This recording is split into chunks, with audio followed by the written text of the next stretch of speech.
Hey guys, this is Big E from Big E's Car Garage. Before we get started in this next video, be sure and go ahead and hit that like and subscribe button. And once again, I appreciate all you guys following the channel, hitting that likes. It's all about likes, getting the subscribers, and coming to you guys with some good information. So, in my last video, I told you I had added an Anderson power pipe. Actually, I built the Anderson power pipe myself. So I'm going to try and help you guys save a little bit of money and show you what I did to build my Anderson power pipe. First of all, I think if I'm not mistaken, the Anderson power pipe typically for a 2-valve 4.6 liter Mustang probably costs you somewhere around $250 to $275. So I'm going to show you how to save on that and probably spend maybe a little bit over $100 like I did on mine. First thing you want to do is hit up siliconeintakes.com on the internet. This is where you'll be able to get all of your parts. Shouldn't need anything outside of that other than maybe a few little minor accessories. So the first thing I did on my Anderson power pipe, I started with, I wanted to make sure I had no restriction in airflow like the stock Vortec V3 pipe does. This intake pipe that I'm building is going to be 4 inches all the way through, from the supercharger all the way down to the mass airflow sensor, and that's going to provide a lot of air coming through, more than what it will with the stock piece that comes with the V3 supercharger intake. So what I first of all wanted to do was start out with my silicone couplings as well as my aluminum pipe.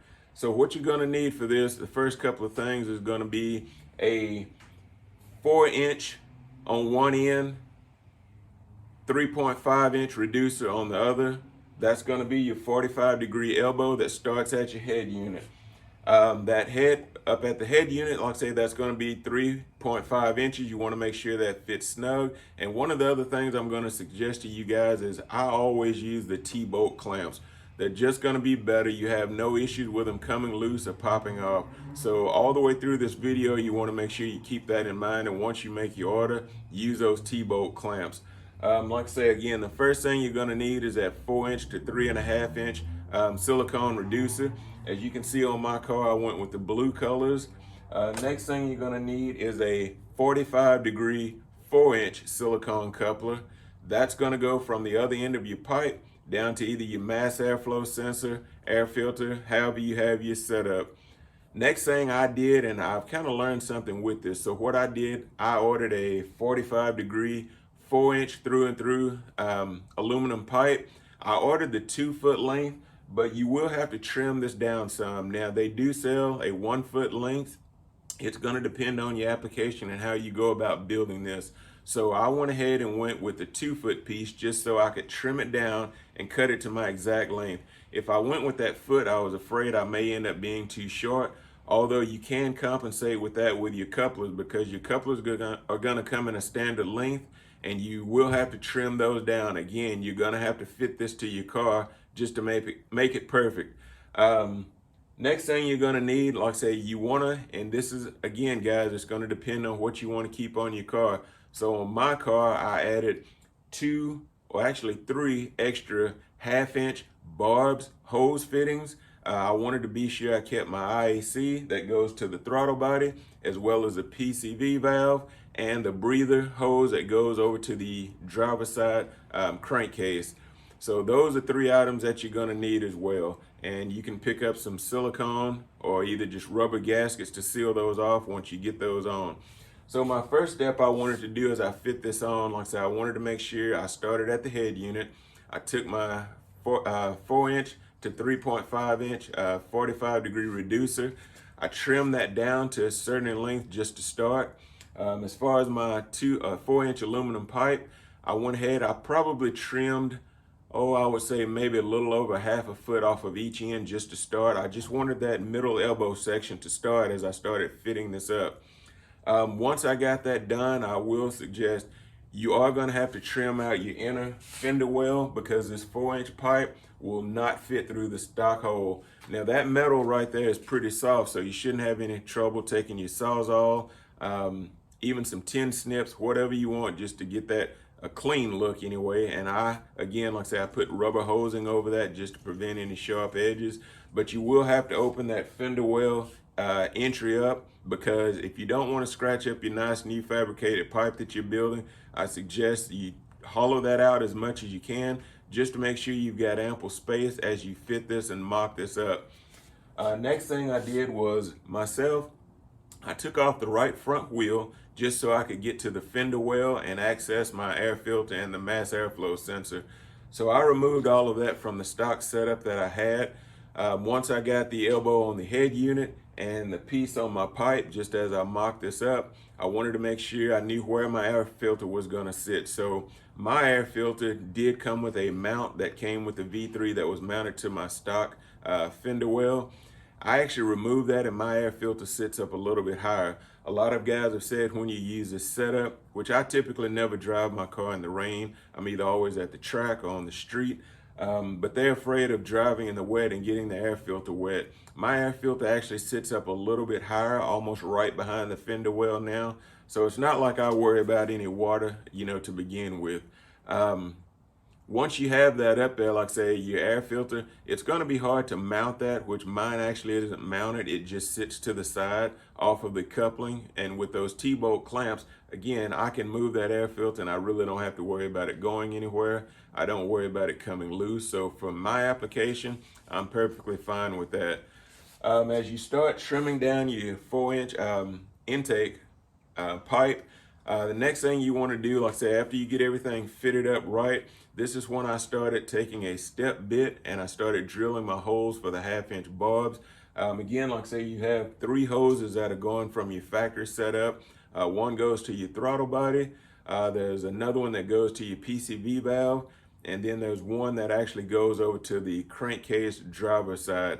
But if I'm not mistaken, that one doesn't actually tie all the way in up there. It actually comes in from your factory T setting at the bottom of the V3 Supercharger and comes up to your pipe that actually goes to your throttle body.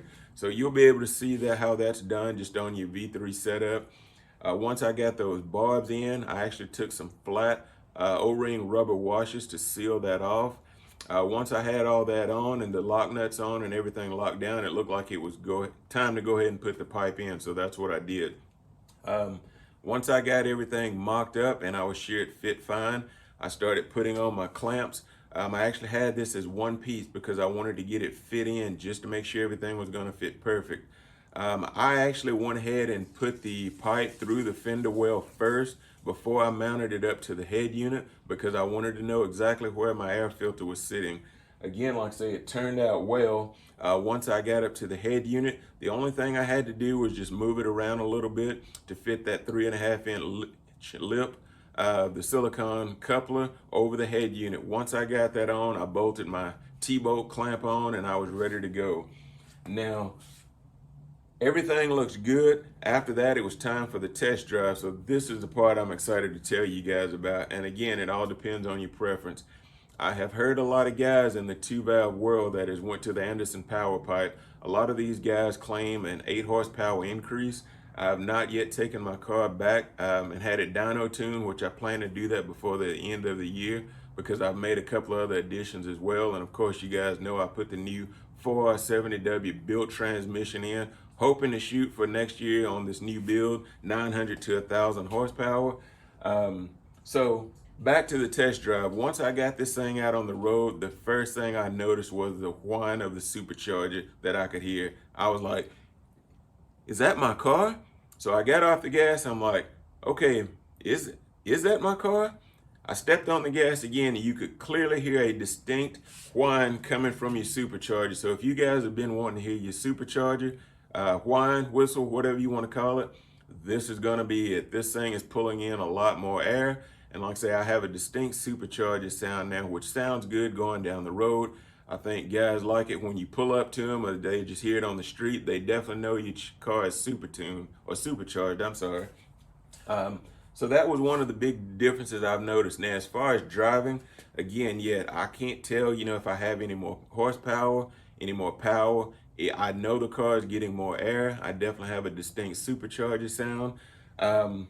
Once I take this car back to the tuning shop to have it retuned before the end of the year, I'm gonna let you guys know what those horsepower gains were. Currently, the Dark Horse GT is sitting at 400 horsepower. Again, that's with a stock bottom end. A lot of bolt-ons, such as my V3 Supercharger, stage 1 cam, upgraded fuel system, 60-pound injectors. I've got 373 gears in the rear end, brand new built transmission, BBK throttle body. So this car is ready to go. But you know, again, I'm at my limit, I feel like, with a stock bottom end for making power safely. So again, guys, this is why I went ahead this year. I built this transmission to handle a lot of power. Next summer, you know, in my last video, I asked you guys, what do you think I should do? Go with a Coyote swap or rebuild a 2-valve?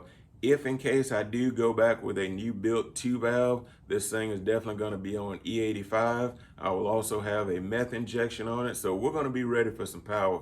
So guys, again, this is just a short video telling you I can save you some money. If you haven't done it already, add that fabricated built Anderson power pipe that you did in your garage and save yourself half the cost. Again, guys, I ordered all my parts from siliconeintakes.com. I'm sure there's some other companies online that you can get these from. That was one that had a variety of items and everything I needed. So again, guys, like I said, just a quick rundown. You're going to need those. You're going to need that 2-foot piece of 4-inch through and through pipe. You're going to need one of those silicone 45-degree elbows. It's going to be 4 inches on one end, reduced down to 3.5 inches on the other end. On your other end, you're going to need a 4-inch silicone 45-degree coupling. You're going to need, let's see, it's 1, 2, 3. I think you're going to need a total, and like I said, again, it depends on how your air filter is set up, but I'm going to go ahead and say you're probably only going to need 3 of those T-bolt clamps, and you're going to need 2 to 3 half-inch barb fittings for your hoses. So that about wraps it up, guys. I'm hoping I can save you some money. Again, if you guys have any questions on how I built this thing, you know, what the performance difference was after I get it tuned, put those questions and comments in the link below. Once again, this is Big E at Big E's Car Garage, coming to you showing one of the upgrades that I've done to the Dark Horse GT. I'm hoping you can do the same if you've got a little bit of know-how. You can get out here in your garage, create great things for your car, save yourself some money, because at the end of the day, a lot of times that's what it's about. I've got a lot more plans for the car. It's always in my pocket, as most of you guys know. I tell people, you can make a car as fast as you want. A lot of times the money doesn't come from just making the speed. It's everything that you do to support that speed and power, such as upgrades, you know. You can't put 1,000 horsepower on a stock rear-end car with stock axles. It's just not going to happen unless you want problems. So again, these cars keep us spending money. Anywhere we can have quality and yet save money at the same time, that's what I'm always about. So guys, if you haven't already, once again, hit that like and subscribe button for Big E's Car Garage. I'll be back with you soon with another video. In the meantime, peace out.